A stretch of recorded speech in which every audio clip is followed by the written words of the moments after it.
Well, when I was a kid, I used to love watching pro wrestling on Saturday morning. Remember when pro wrestling was on Saturday morning? I mean, we're talking the late 70s, early 80s when I was a kid. And, I mean, characters were larger than life back in this time. I mean, they became my heroes. People like Roddy Rowdy Piper, if you remember him, or Andre the Giant, Sergeant Slaughter, and, of course, there was Polish Power Ivan Putski. He was my favorite, Polish Power. And the battles that they would fight in the ring each week, man, they were epic. And I didn't care if they were staged or not. I never asked that question as a kid, whether they were staged or not. I just loved it. And by far, my favorite matches to watch during this time of wrestling was when a masked wrestler would enter or come on to the scene. Because when a masked wrestler came in, I mean, nobody knew what secrets hid behind, right? This mysterious warrior. And one of the greatest triumphs of their opponent was not just to beat them, but to rip that mask off. You remember watching? They'd be trying to take the mask off to expose who this was. And sometimes when they were successful in ripping off the mask, this warrior was exposed as even more menacing than he was with the mask. Sometimes, though, and more often they were exposed as being pretty harmless without the mask. But then there were other times where it would expose that it was a famous wrestler in disguise, and he was wearing this mask. And man, it was great theater. And I would sit on the edge of my seat during these matches, just watching these matches, screaming at my TV and things like that. And today as we dive into Esther 7, we experience a similar kind of unmasking as the tension that's been building finally comes to a head this week.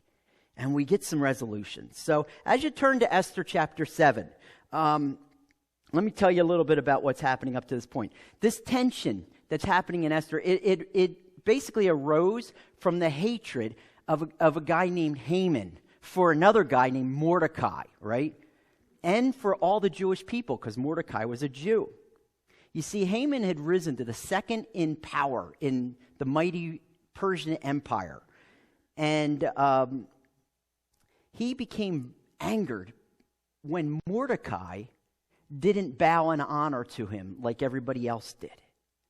So he decided, you know what, not only does Mordecai need to die, but all his people, the Jews, need to also die throughout the entire Persian Empire. So he talks the king into making a new law that on the 13th day of the 12th month,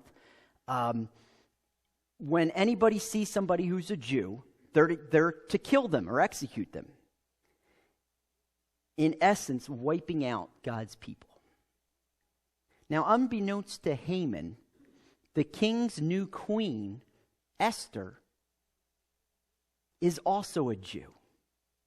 Now, she hasn't told anybody this, and in addition to being a Jew, she's Mordecai's cousin. So when Mordecai finds out about this new law, right, he tells Esther and says, you got to go tell the king, first of all, that you're a Jew, and second of all, that he needs to change this law. So Esther goes in, and the next day, basically, she goes in and risks her life by entering into the king's presence, because nobody was allowed to enter the king's presence uninvited. And she risks her life, and the king, God gives Esther favor with the king, and instead of executing her, he says, man, whatever you ask, just let me know and I'll do it. Now, instead of just giving her request, she puts it off and says, come to a feast today. In fact, bring Haman to this feast, and I'll tell you more then. So they come to a feast that evening, and they have this feast, and the king once again asks her, what do you want? Anything you want. And she says, well, I'll tell you what I want tomorrow. I'm going to give a feast tomorrow again, and you two come to this, and then I'll finally share this. So the suspense is kind of building, right? And that evening, overnight, right, the king can't sleep. And this is what we found last week in chapter 6. The king can't sleep, so he has read to him his chronicles or his history, where it's brought back to his memory that his life was saved from an assassination attempt and it was saved by Mordecai. But they never really honored Mordecai for this, made him a hero for it. So the next morning, Haman arrives.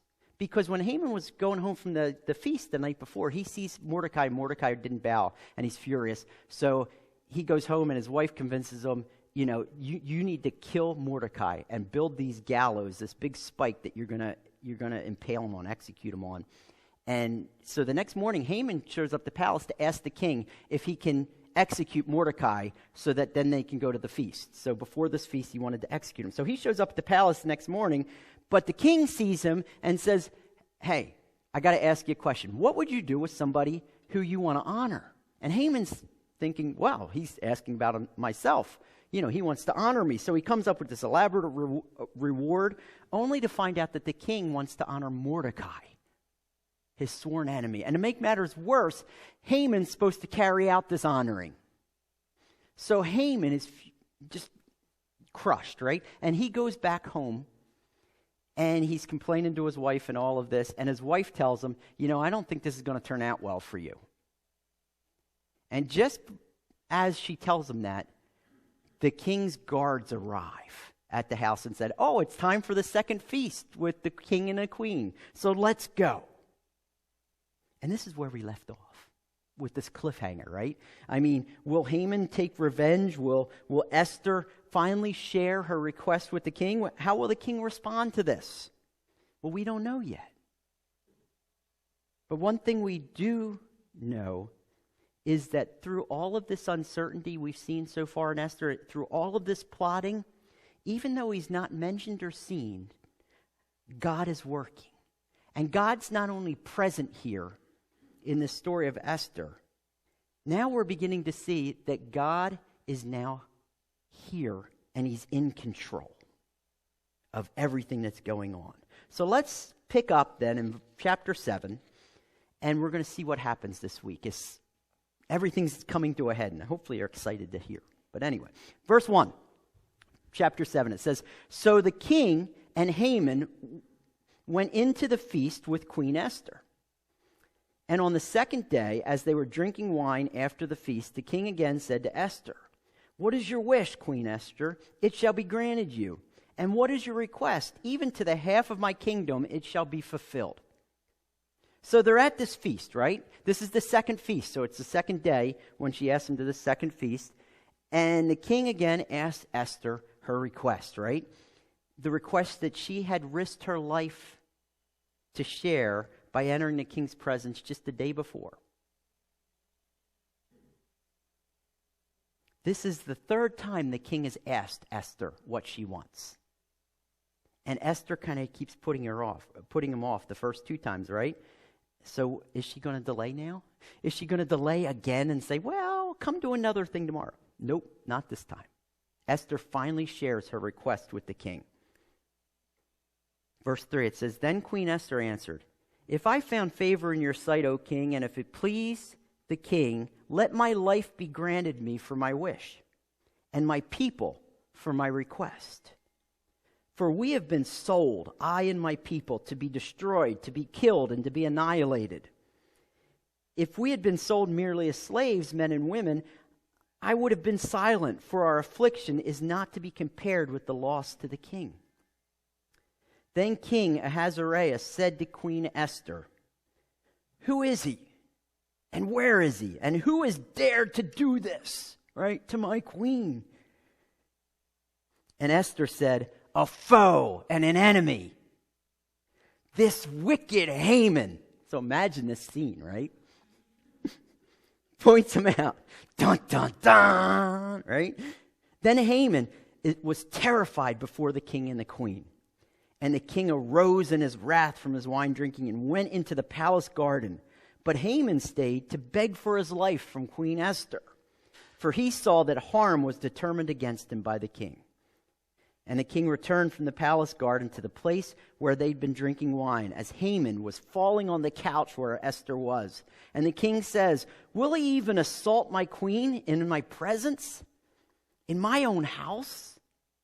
As the word left his mouth of the king, they covered Haman's face. Then Harbona, one of the eunuchs or guards in attendance on the king, said, "Moreover, the gallows that Haman has prepared for Mordecai, whose word saved the king, is standing at Haman's house, 50 cubits high." And the king said, "Hang him on that."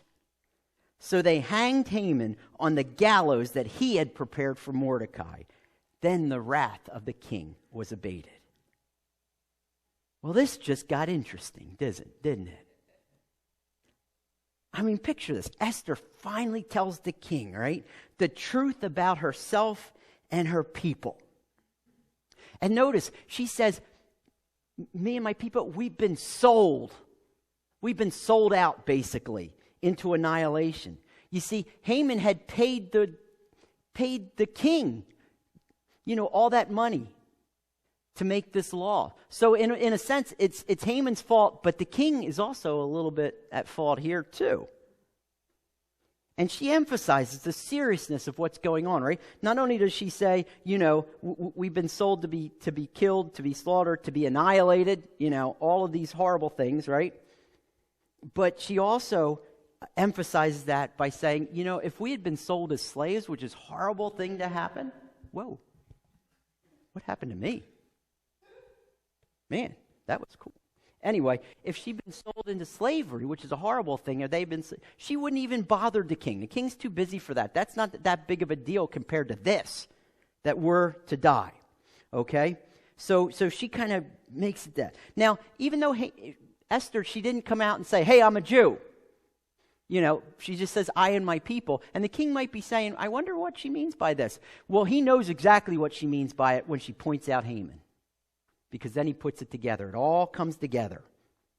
That, you're a Jew, and your people are a Jew, right? And he's furious, right, when he puts all of this together. He's not mad at Esther for keeping that from him, but he's mad at Haman. And I think he's also a little mad at himself, because he's the one who promoted Haman and thought he was such a good guy. So in his fury, he leaves the room to collect himself. He doesn't want to explode right there, and he probably wants to figure out what he wants to do next. And while he's gone, Haman realizes, man, I have been exposed here, and I am in real trouble.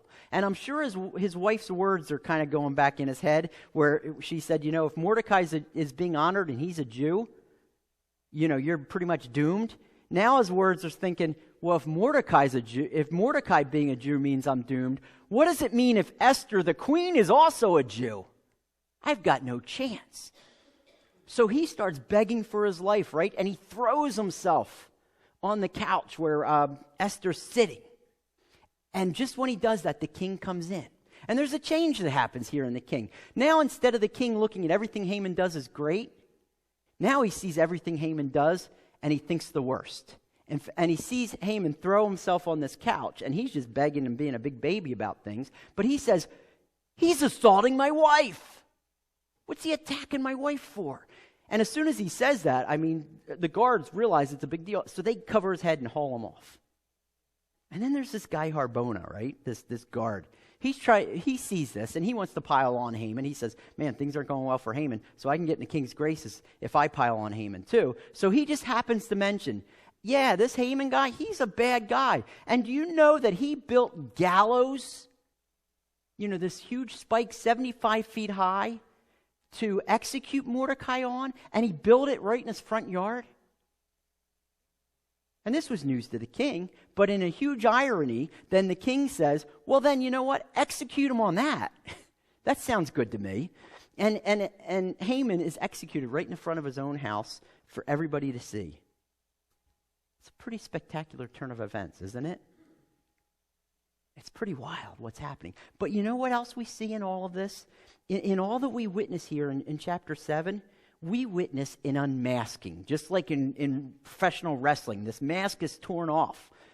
But you know what? It's not just a single unmasking that's going on here. There's actually 3 unmaskings happening here in chapter 7. The first person that is unmasked is Esther herself. She unmasks herself and says, "Hey, I'm a Jew. That's who I am. So this law that's been written is going to kill me too." So she takes that risk and unmasks herself. The second one who's unmasked, and we see this probably most clearly, is Haman. I mean, he is unmasked for the worm that he is, right?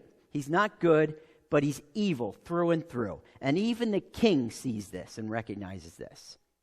But most of all, in chapter 7, I want you to see something. God is unmasked. More than anywhere else up to this point in Esther, we see God.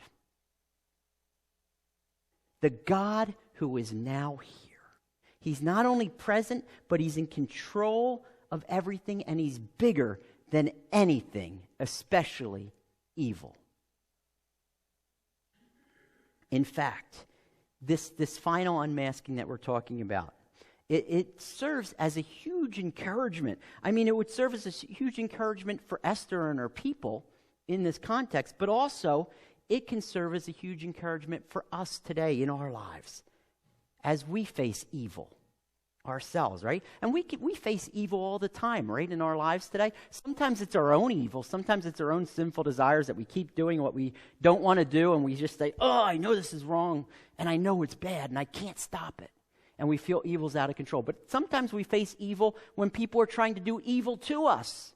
They're trying to hurt us, or they're trying to get us, push us down, and things like that. And other times we just see like evil seemingly triumph all around us. Do you ever feel like that today? Where you just say, man, evil is just unleashed. And we're all in deep, deep trouble. Well, God being unmasked serves as encouragement for us here. You see, in this passage this morning, we learned something very important. In fact, as we look closer at the passage, we discover that as we experience evil in our world, we ourselves can take heart, or we can be encouraged in an unmasked God, because we see right here that, first of all, God cares. God is unmasked as the God who cares. In fact, God shows himself to Esther as the God who cares, doesn't he? I mean, in all the favor that he gives Esther, but now in the favor that he gives through the king. And I want you to notice something, and it's not insignificant here, that this is the third time that Esther is supposed to share with the king her request.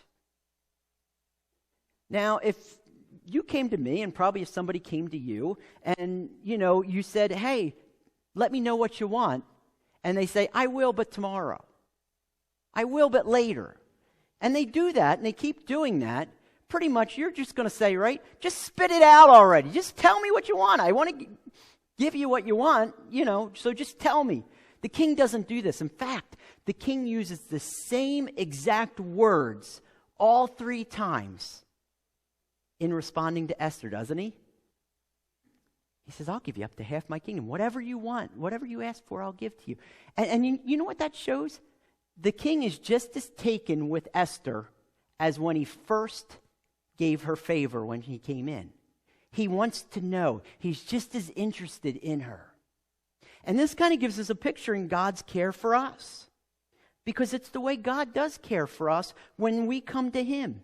He loves us. God is concerned when we're hurting or when we're feeling beat up by our world and evil. Sometimes we feel all alone, don't we? We feel like, where is God in this? He's concerned. He cares. He wants us to run to him.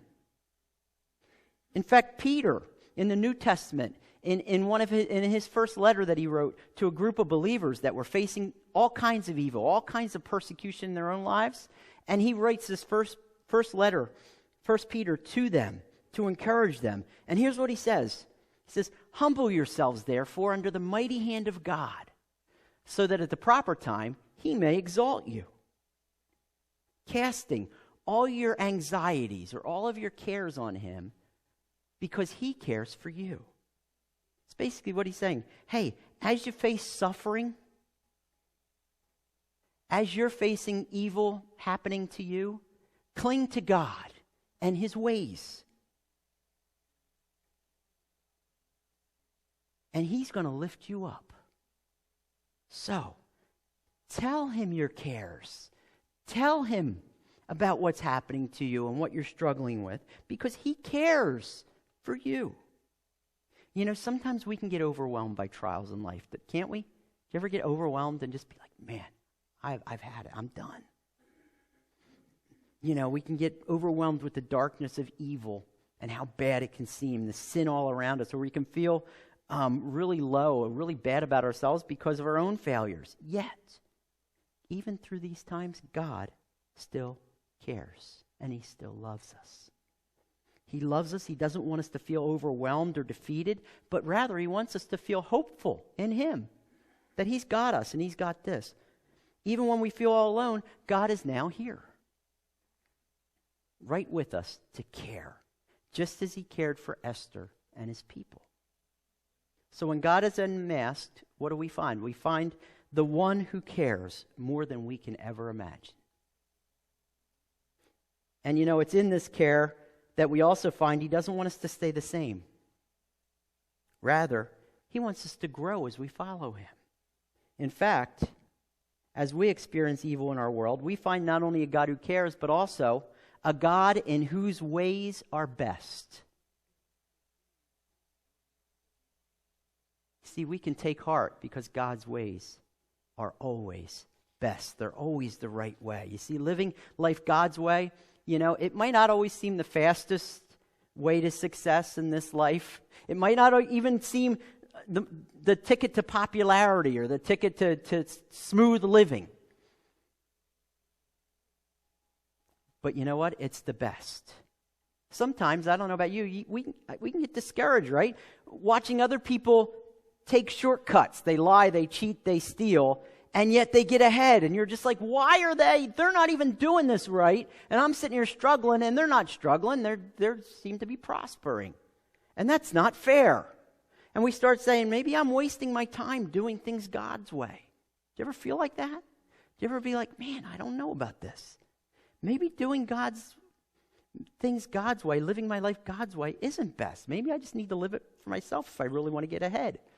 Well, you know, Jesus speaks about this in one of his parables, just a little short parable, where he kind of likens God's ways as the person who keeps God's ways is a wise person. And the person that lives for themselves or does evil as a foolish person.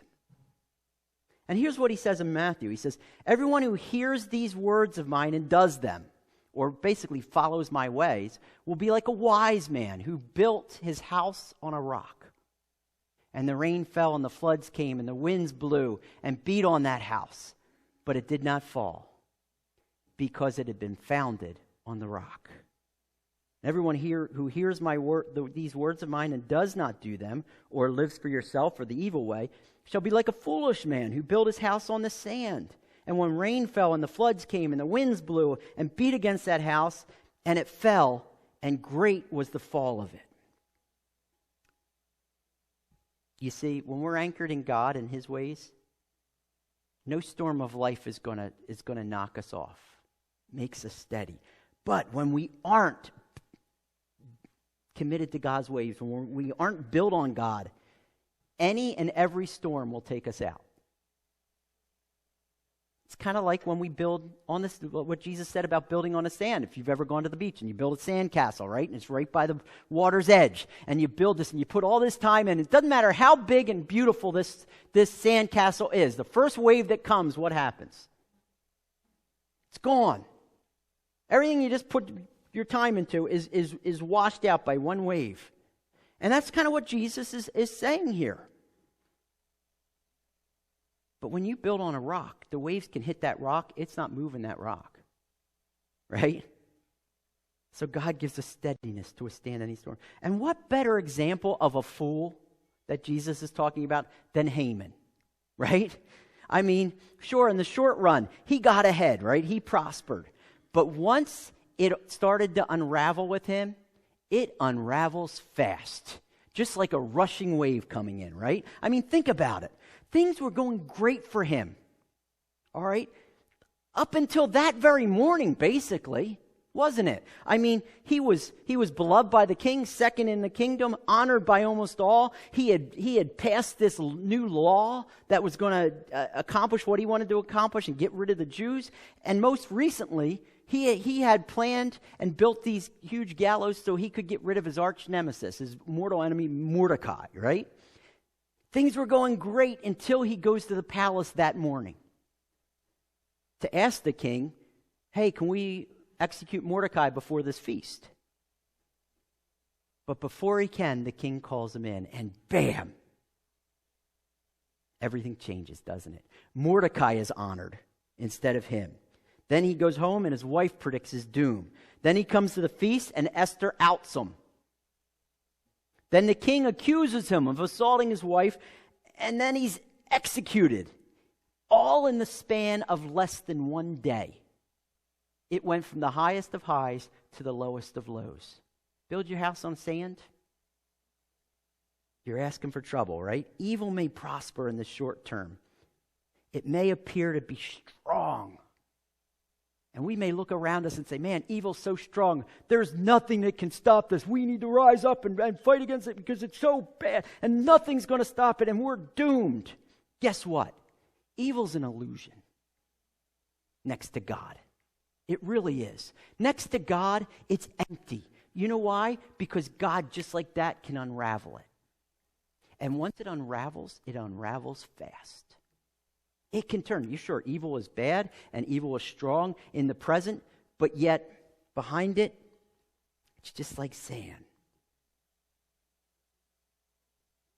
And God can unravel it. So not only will living according to God's ways instead of evil ways or ourself, it'll keep us more steady in life, in life storms. But there's another reason for encouragement here in chapter 7 I want you to see.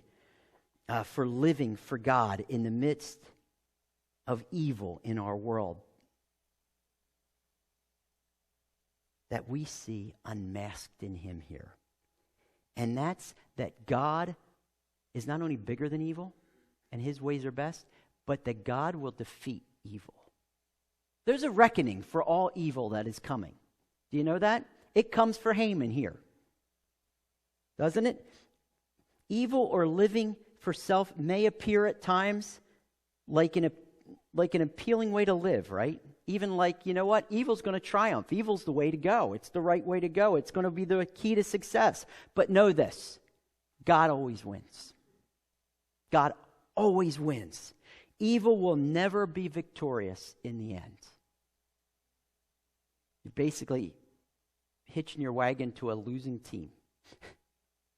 And this is seen nowhere more clearly probably in the life of Jesus, the death and resurrection of Jesus, right? Jesus is crucified on a cross and evil rejoices and says, yes, we've got him. We finally triumphed. There's only one problem. They didn't know there was a day 3 coming, did they? And on that third day, Jesus defeats death. Evil itself, right? God defeats death itself. Paul says death is swallowed up in victory, right? So while evil Haman, he appears unstoppable, guess what? Our unmasked God shows that nothing will defeat him and his ways, no matter how great the evil may be. In fact, you know what? It wasn't even a fight. Look at Haman. He has no excuse. He's got no pushback to it. He has no chance once God began the fight. Haman had no chance. It was over. And it was over fast. There's nothing bigger than God. Nothing. Nothing that we face, nothing that we see is bigger than God. No matter how great evil may seem around us, no matter how powerful or overwhelming our own sin and failure may seem, it's nothing to God. And he's going to triumph whenever he wants to. And there's no question or doubt about it. That's why our hope's in him. Our hope is always strongest when it's hope in Jesus, isn't it? the one who rose victorious, defeating death, and he's the one who will one day return victorious for us, defeating evil once and for all.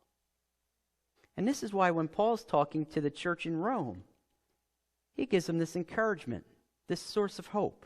And he says, who shall separate us from the love of Christ? Shall tribulation or distress or persecution or famine or nakedness or danger or sword? Basically, who shall separate us from all evil that may come to us? He says, no. Or in the face of all of this, in all things, we are more than conquerors through him who loved us. For I'm sure that neither death nor life, nor angels, nor rulers, nor things present, nor things to come, nor powers, nor height, nor depth, nor anything else in all creation, pretty much covers it all, doesn't he? Will be able to separate us from the love of God in Christ Jesus our Lord. The same God who conquered evil and conquered evil Haman in Esther is our God, who is bigger than any evil we may face. God's got us.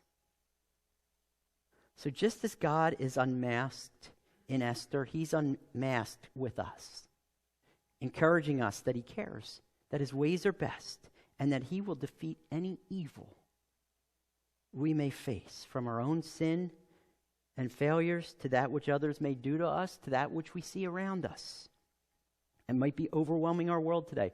God is now here. He not only shows his presence, but he shows here his power and authority over evil in our world. And he does this so that we can rest in all that he is, rather than being consumed with what's around us. Esther's getting good, isn't it? Well, you know, next week we get into chapter 8, and you may be sitting there thinking, man, all's going great right now for Esther and the Jews, isn't it? Well, they still aren't out of the woods yet. And here's your cliffhanger for next week. Since Haman's law was made with the king's seal, it's irrevocable. So even though Haman's gone, the law still stands. The death warrant for the Jews is still signed. Dun, dun, dun. We're going to wait. Okay, we're going to get into that next week. I will say no more. But this week, be encouraged, because God reveals himself as bigger than anything we can possibly face, especially evil. Let's pray.